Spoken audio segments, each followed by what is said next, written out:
तो हमने यहाँ पे 3 कारण पढ़े हैं जी कि यकृत और प्लीहा का साइज क्यों बढ़ेगा। पहला कारण है कि विषम ज्वर में ऐसा हो सकता है, लेकिन विषम ज्वर में इसकी चिकित्सा करने की जरूरत नहीं है। अब देखो घटित क्या क्या होता है और रोगी कैसे फंसते हैं जी एलोपैथी के जाल में। मान लो एक व्यक्ति को विषम ज्वर चल रहा है। अब विषम ज्वर हमने समझ लिया है जी लंबा चलेगा।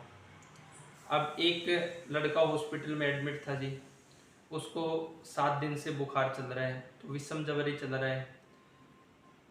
तो डॉक्टर ने बोला कि जी उसका वो लीवर और प्लीहा के दोनों ही की साइज की वृद्धि आ गई जी, भाई इसके तो लीवर में गड़बड़ी हो जाती है, हो गई है। इतना कहने से घर वाले घबरा जाते हैं।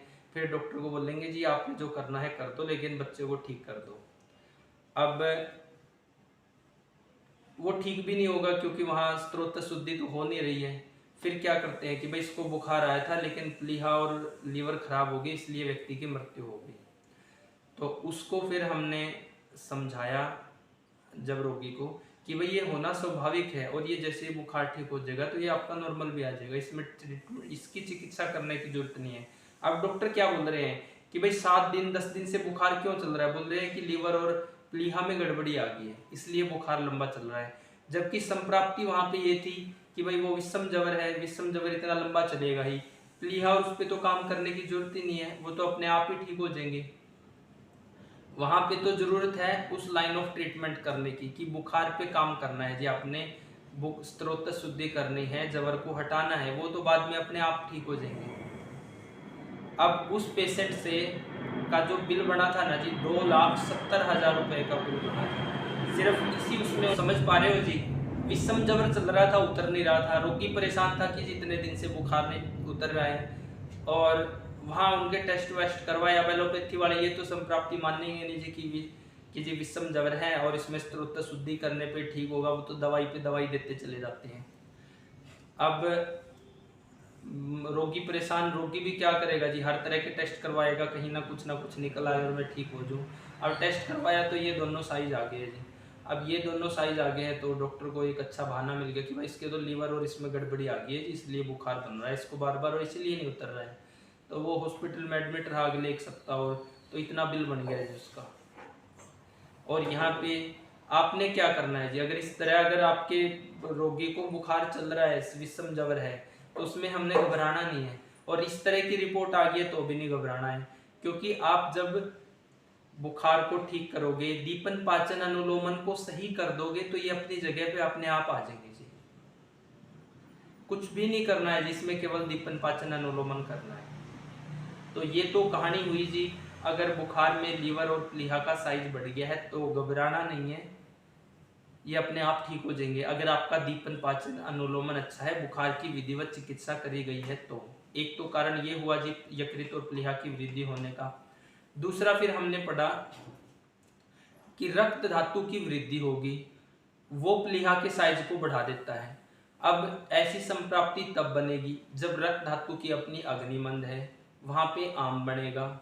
उस आम के कारण रक्त में क्वालिटी तो है नहीं लेकिन क्वांटिटी अधिक है, तो वो प्लीहा का साइज बढ़ाता चले जाएगा। वहां पे हमने रक्त धातु की अग्नि को अच्छा करना है। 2 कारण।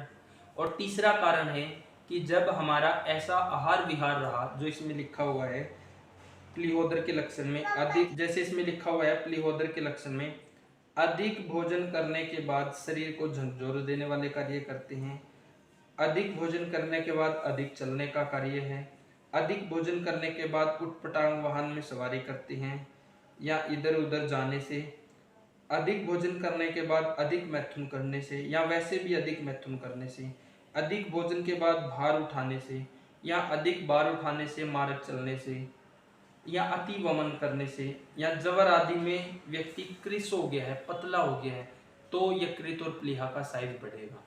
अब एक व्यक्ति में अगर बुखार में आया है तो चिकित्सा करने की जरूरत नहीं है, बुखार की विधिवत संपूर्ण चिकित्सा कर दो, वो अपने आप ठीक हो जाएगा। रक्त धातु की वृद्धि के कारण आया है तो वहां उसकी अग्नि को ठीक करना पड़ेगा। और इन सब हेतुओं के कारण आया है तो इन सब हेतुओं को बंद करते हुए इसमें भी फिर क्या सिम्टम मिल रहे हैं जी आपको, आपने बहुत केस में देखा होगा। प्रियंका जी जैसे वो योगेश है, उनकी मम्मी को 10-12 साल से प्लीहोदर की समस्या थी, जब वो अपने साथ पास पढ़ने आए थे पिछले साल, तो उसमें यही समस्याएं थी कि खून की कमी थी और मतलब सांस टाइप भी उनको बन रहा था। तो इसमें क्या था जी, केवल इस पे काम करना था, दीपन पाचन अनुलोमन किया और फिर जैसे हम यकृतोदर और प्लीहोदर की चिकित्सा पढ़ते हैं तो उसकी चिकित्सा करी, दीपन पाचन करने से और वो करने से उनका खून भी बढ़ गया और वो पूरी संप्राप्ति समाप्त हो गई जी उनकी। तो इसमें हमने दीपन पाचन अनुलोमन करना है और फिर आपने इसमें इसकी विशेष चिकित्सा पढ़ेंगे जी, यकृत और प्लीहा की कैसे करनी है, इसके लिए फिर विशेष औषधियों का कॉम्बिनेशन बनेगा। तो यहाँ पे हम समझने की कोशिश ये कर रहे हैं कि बुखार में ये बढ़ना स्वाभाविक है, घबराना नहीं है। रक्त धातु की वृद्धि के कारण बढ़ सकता है और इन सब हेतुओं के कारण बढ़ सकता है।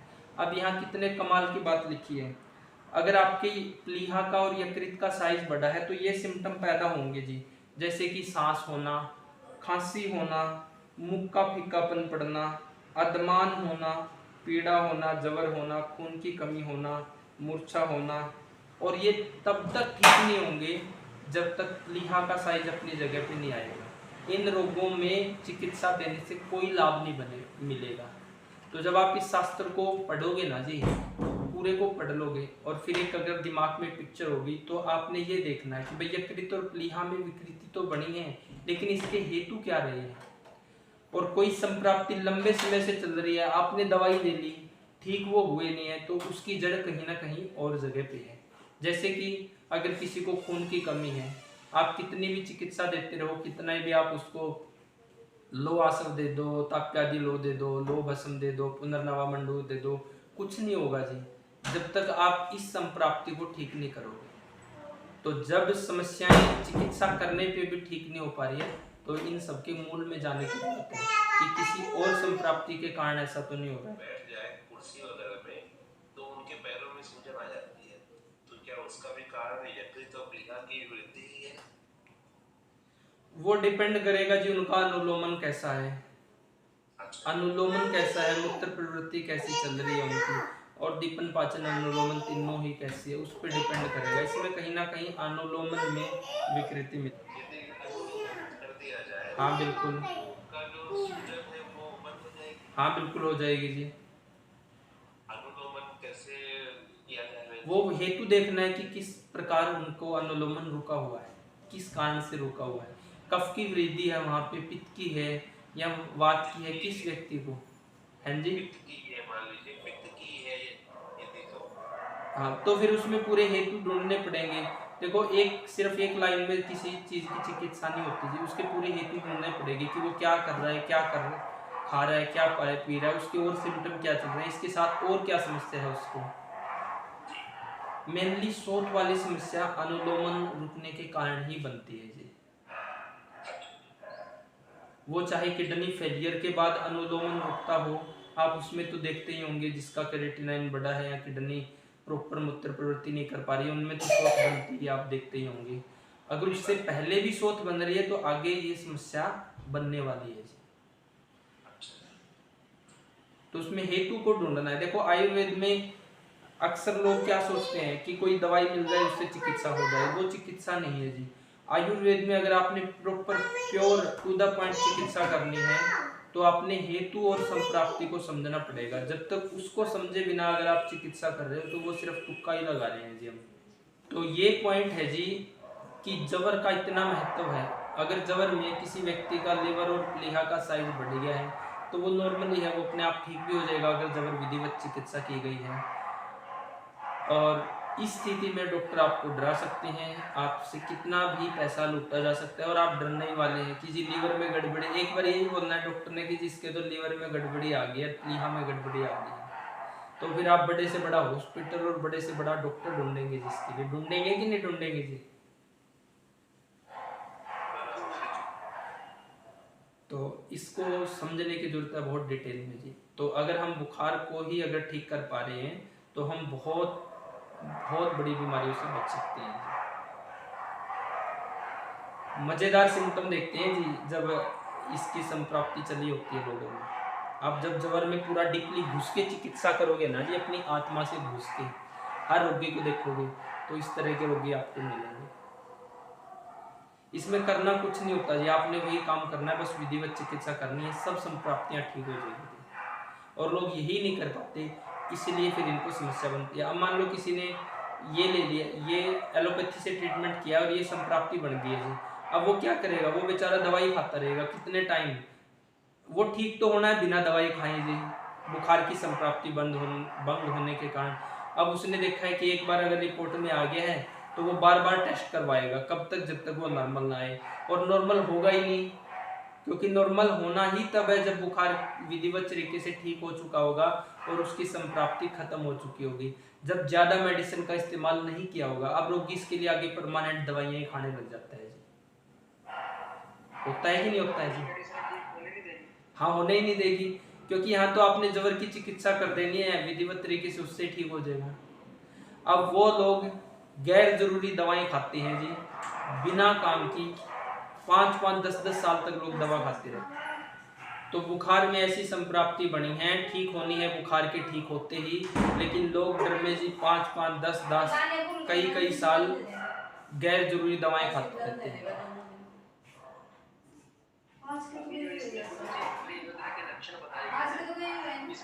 नहीं, आज और कल के दे देंगे। ठीक है, ठीक है, बस कल दे देंगे। खाना खाने के बाद काम करना शुरू कर देना, उठना, इधर-उधर घूमना, खास करके ऑफिस में बैठने वाले, लगातार बैठने वाले। तो आयुर्वेद एक ऐसा टॉपिक है जिसमें अकेला वैद्य और चिकित्सक लोगों को स्वस्थ नहीं कर सकता जी, जब तक लोगों को समझ ना होगी।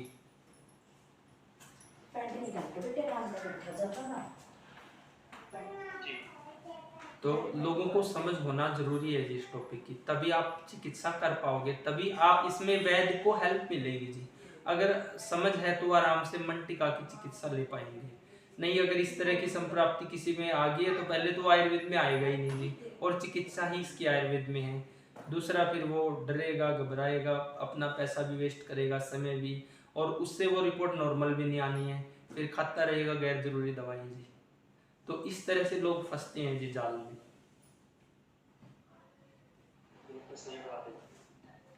और जड़ कहाँ होती है, जैसे हम ये लक्षण पढ़ रहे हैं कि प्लीहोदर का साइज बढ़ने से अगर उसको पांडु रोग हो गया है, जवर हो रहा है, या फिर उसको एसिडिटी है, मुक्का फिक्कापन है, काश्वास है, ये सब संप्राप्ति आप करते रहो चिकित्सा काश्वास की, कुछ नहीं होगा जी जब तक आप प्लीहोदर को ठीक नहीं करोगे।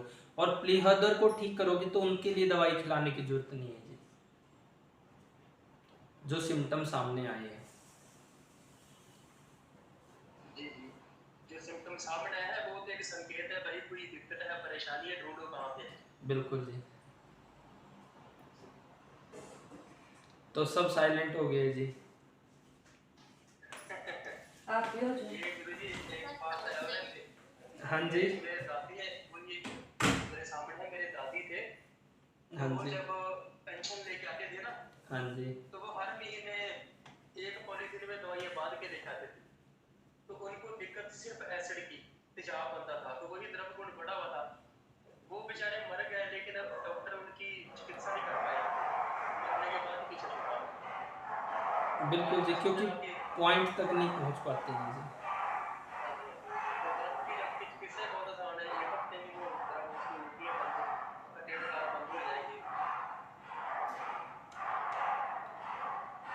तो बहुत ये शास्त्र इतना मजेदार है जी, इस शास्त्र को एक्चुअल में तो आप पूरा तब समझ पाओगे जब इसको आपने पूरा पढ़ लिया होगा जी।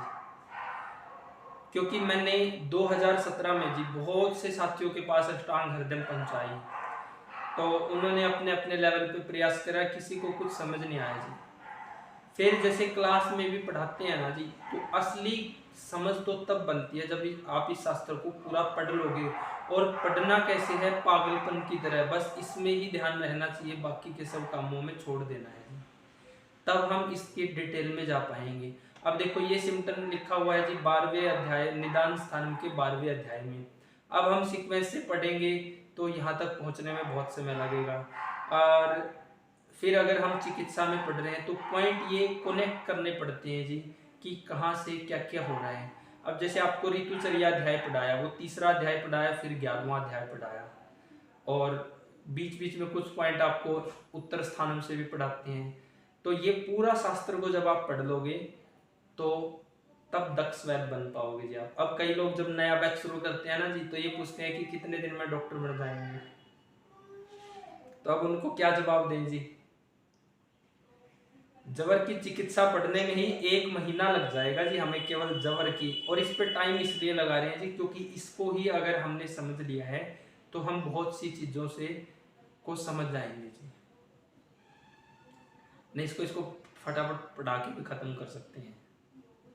सही बात है, अभी अपना भी कितने दिनों से ज्वर ही चल रहा है, काफी दिनों से, और अभी भी आगे भी चल ही रहा है। हाँ जी। डॉक्टर बनने का तो लगता है चलो जी 5 साल आगे से स्टेट में डॉक्टर बन जाए 2 चीज बोलिए।